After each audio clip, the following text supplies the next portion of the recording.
आज कोंडली की जनता बोल रही है। कोंडली विधानसभा में मौजूद है, हमने यहाँ पर जनता का दर्द सुना है। पानी की व्यवस्था हो, शिक्षा की हो, स्वास्थ्य की हो, कुछ भी नहीं मिला। राजधानी दिल्ली के तमाम इलाकों की ऐसी व्यवस्थाएं हैं जिनके नाम पर सिर्फ जनता को ठगा गया है।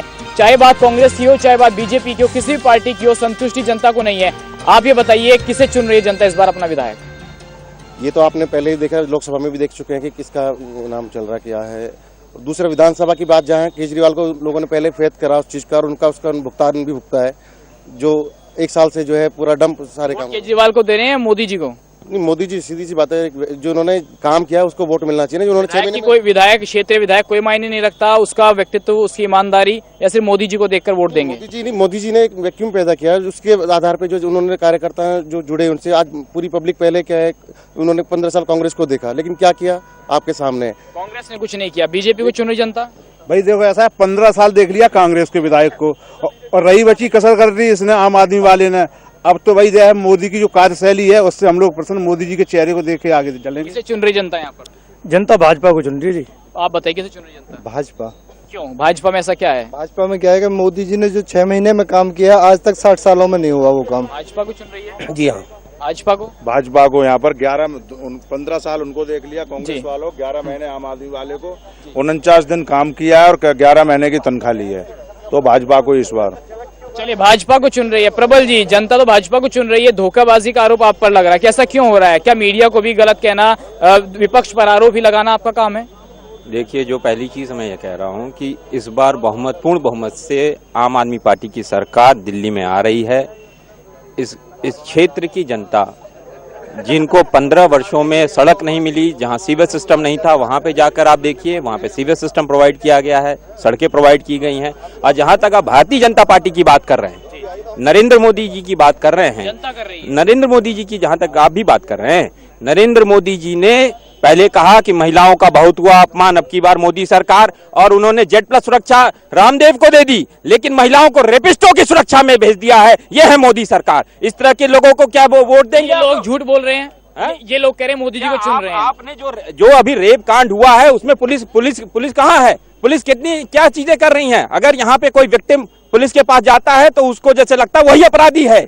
हमने 49 दिनों के दौरान आम आदमी को वो ताकत दी थी कि पुलिस, ट्रैफिक पुलिस, तमाम जो तहबाजारी हो रही थी, तमाम वसूली हो रही थी, रिश्वतखोरी हो रही थी, उस सारे के सारे डर के अपने कहीं बिलों में घुस गए। चलिए दुष्यंत जी, आप थोड़ा खुश तो जरूर होंगे, लोग समर्थन कर रहे हैं। टिकट मिलेगा नहीं मिलेगा, आश्वस्त है? मैं ये कह रहा हूँ, भारतीय जनता पार्टी कमल के चुनाव चिन्ह पे चुनाव लड़ेगी। मैं ये कह रहा हूँ, मोदी जी कहते हैं मैं आप 8 घंटे काम करो, मैं 10 घंटे करूंगा।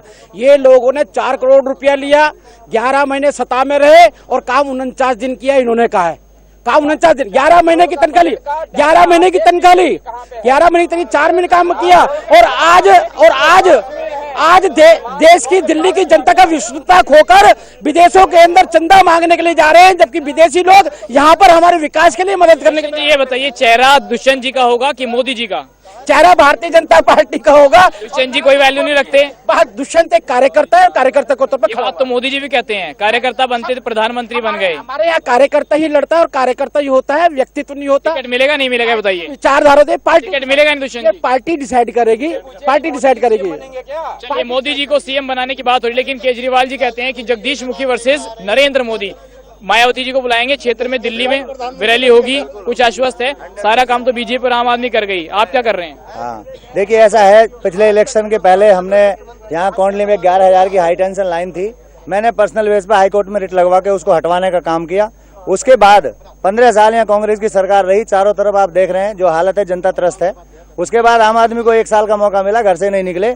अब हम एक मौके के इंतजार में हैं, एक मौका हमें अगर जनता देगी, 1 साल में हम विकास करके दिल्ली में सरकार कैसे बनाएंगे? सरकार बनेगी तभी तो कुछ काम होगा ना बीएसपी की। पूरे ताकत से लड़ रहे हैं और सरकार एब्सोल्यूट मेजोरिटी की सरकार बनाएंगे। यूपी और हरियाणा में स्थिति खराब थी, दिल्ली में कैसे उम्मीद कर रहे हैं? हमारा वर्कर बिल्कुल काम कर रहा है, प्रॉपर काम कर रहा है और हम सरकार बनाएंगे दिल्ली में एब्सोल्यूट मेजोरिटी की सरकार। पार्टी जी, कुछ लोग बीजेपी की बात कर रहे हैं कि नरेंद्र मोदी को यहाँ पर चुन रहे हैं। आपको क्या लगता है कि जो यहाँ पर बीजेपी का उम्मीदवार होगा, या आम आदमी पार्टी का, या कांग्रेस या बीएसपी का, वाकई में जनता के हितों को ध्यान में रखेगा? सबसे पहले तो जो कॉलोनी में हमने देखा अब तक, तो आपके माध्यम से जब बात उठती है तो थोड़ी ज्यादा आ जाए, बाकी तो फिर कुछ नहीं आती। हमने 15 साल तक अपने यहाँ के मुद्दे उठाए, RWA ने जो भी, तो उन पर जो है काम हुआ। और काम होने के बाद में जिन्होंने काम कहा जनता सब देखती है, हमारे कहने से कुछ नहीं। आम आदमी पार्टी के विधायक को क्यों नहीं चुन रही जनता, क्या दिक्कत है? विधायक कभी बीच में नहीं आते आप लोग? एक साल तो दिखाई दिए ही ना, एक साल आप जरा सुनते रहिएगा जनता की, एक साल आपको सुनना जरूरी है क्योंकि आप प्रतिनिधि हैं यहाँ पर। एक साल हो गई दिखाई दिए नहीं। और जो है रही बीजेपी की बात, मोदी जी तो बाहर विदेशों में घूमने में फुर्सत नहीं होना तो अभी ठीक है, विदेशों में और जी सर, कोई पहले जो रेप हो रहे थे उसमें कांग्रेस के खिलाफ मतलब यही हो रहा था कि आपकी बीजेपी सरकार बहुत हुई है अत्याचार, तो अब क्या हो रहा है? अब रेप नहीं हो रहे हैं। न जो आम आदमी का जो बात है, आज भी अगर हमारे जनता के बीच में हमारे यहाँ का विधायक होगा, उसको अपनी पहचान बनाने के लिए टोपी पहननी पड़ती है। एक साल हो गया उसको यहाँ का विधायक बनते हुए, अगर हमारे बीच में किसी के भी बीच में घूमने भी जाएगा तो उसकी पहचान कुछ भी नहीं है, उसको टोपी पहन के अपनी पहचान बनानी पड़ती है। आम आदमी की टोपी है। आप बताइए, आम आदमी के विधायक को क्यों नहीं चुनेगी जनता यहाँ पर? क्या काम नहीं किया विधायक जी ने? एक साल में जनता के बीच तो आते, फंड तो मिलता। फंड मिला है, अभी तो फंड को कैसे पचाएंगे, किस तरह खाएंगे, किस तरह उसको मतलब कहीं खर्च करेंगे अपनी कोठी बनाने में, अपना बंगला बनाने में, क्योंकि अमरीश गौतम ने भी ऐसे पैसा खा लिया, इन्होंने भी ऐसे पैसा खा लिया और खा के ये गड्ढे बना दिए हैं। क्यों, किसको चुन रही जनता? जनता यहाँ बीएसपी को चुनेगी, तो बीएसपी का जनाधार ज्यादा है यहाँ पे। साहब जी, हम चाहते हैं थोड़ा सा क्या हमारी बहन जी आ जाए।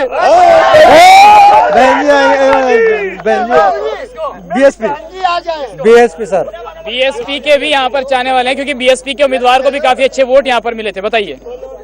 हमारे भाई नरेंद्र मोदी जी ने, जो देश के आज प्रधानमंत्री हैं, उन्होंने जन धन योजना शुरू करके हर आदमी को, जो हिंदुस्तान का बासिंदा है, उस हर आदमी को खास आदमी बना दिया है।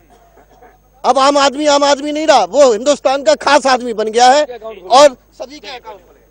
इससे पहले 15 साल बीजेपी की उसकी कांग्रेस सरकार रही। कांग्रेस से पहले ब्रह्मपाल जी हमारे विधायक रहे, वही बीजेपी की सरकार रही। तो बीजेपी को भी देखा पहले 10 साल, 15 साल कांग्रेस को देख लिया और 49 साल अब आम आदमी पार्टी को देख लिया। अब किसकी बारी है? अब बीएसपी की बारी है। अब बीएसपी की बारी है। मैं क्या बोलूं भाई, मेरे को थोड़ी पता है किसकी बारी है? मोदी की। मोदी जी की बारी। आप बताइए भाई साहब, थोड़ा पीछे भाई, थोड़ा पीछे। बात तो ये भाई साहब को जानकारी नहीं है, ब्रह्मपाल जी यहाँ से नहीं, त्रिलोकपुरी से विधायक थे, इनको जानकारी नहीं है। और सुनिए, जो हमारे ज्ञानचंद जी ने यहाँ पे 5 साल के अंदर कई बड़े काम किए। ये लाल बहादुर शास्त्री हॉस्पिटल भारतीय जनता पार्टी जब सरकार थी, ज्ञानचंद जी ने तब बना। अब किसको? यहाँ मोदी के नाम पे वोट पड़ेगा और बीजेपी मोदी के नाम से वोट। चलिए, मोदी जी के नाम पर वोट पड़ रही है, आम आदमी तो कोई भी नहीं चुन रहा है। ये देखिए, ये लोग कौन है, ये जो नारे लगा रहे हैं, ये साथी कौन है, ये आपको भी मालूम है, मुझे भी पता है। जहाँ तक आम आदमी पार्टी की बात है, आम आदमी है, हमारा विधायक आम आदमी की तरह चलता है, आम आदमी की तरह अकेले चलता है। तो कहता आपका बंदा कि हाँ कुछ किया है विधायक।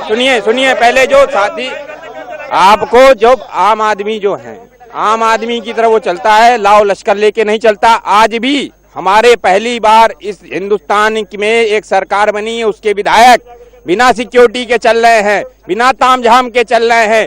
जिस व्यक्ति को चाहिए वो जाके मिले। हमें आपने कहा कि जिससे मिले, लेकिन जब हमने फोन किया तो वो डिसिप्लिन नहीं दिखा बात करने में। मीडिया से कैसे बात की जाती है? हमें नहीं लगता कि जनता से उस तरह से बात करते होंगे विधायक जी। जनता जरूर खुश है। क्या ये आपके समर्थक हैं क्या सारे बीजेपी के? नहीं, ये सब देश में जो अत्याचार बढ़ा है कांग्रेस के शासन में, और 1 साल के अंदर जो आम पार्टी ने अत्याचार किया है, सब जुबान दिखाए, कच्चों को पक्का करेंगे, हम पानी देंगे, बिजली देंगे, और समस्या जनता के बीच में जाएंगे। और जब जनता उनके पीछे पास में गई तो वो छत पे भाग गए। 98 तक तो आपकी भी सरकार रही थी। 98 तक हमारी सरकार रहेगी, मैं इसका दावा करता हूँ और दावे से कहता हूँ। जितने स्कूल जाओगे उसके निर्माण में, जिसपे भी निर्माण में जाओगे, बीजेपी के पत्थर लगा होगा। उसको हमने हॉस्पिटल बनाया तो बीजेपी ने बनाया, सड़कों का निर्माण तो हमने कहा। हमारे शासनकाल में अगर बलात्कार हुआ तो 3 घंटे में क्राइम करने वाला जेल खाने के अंदर। अंतिम सवाल, बीएसपी का जनाधार यहाँ क्या है? क्योंकि पिछले चुनाव में काफी वोट मिली थी आपको। हाँ बिल्कुल, बीएसपी का काफी अच्छा बड़ा काम करेंगे जब सत्ता में आते हैं तो। इस क्षेत्र के जो विकास, अभी आपने यहाँ इनकी समस्याएं सुनी है, ये सारे काम हम करेंगे। हमने यूपी में करके दिखाया है और निश्चित रूप से अगर यहाँ दिल्ली में कोई विकास कर सकता है, बहुजन समाज पार्टी कर सकती है, अदरवाइज कोई और। बहुत बहुत धन्यवाद आप सभी नेताओं का चर्चा में शामिल होने के लिए। तो कोंडली विधानसभा की जनता का दर्द आपने सुना, नेताओं के जवाब भी आपने सुने। देखना होगा जनता किसे अपना विधायक चुनती है। आज बस इतना ही। आरिफ खान के साथ सचिन वर्मा, VIP न्यूज कोंडली।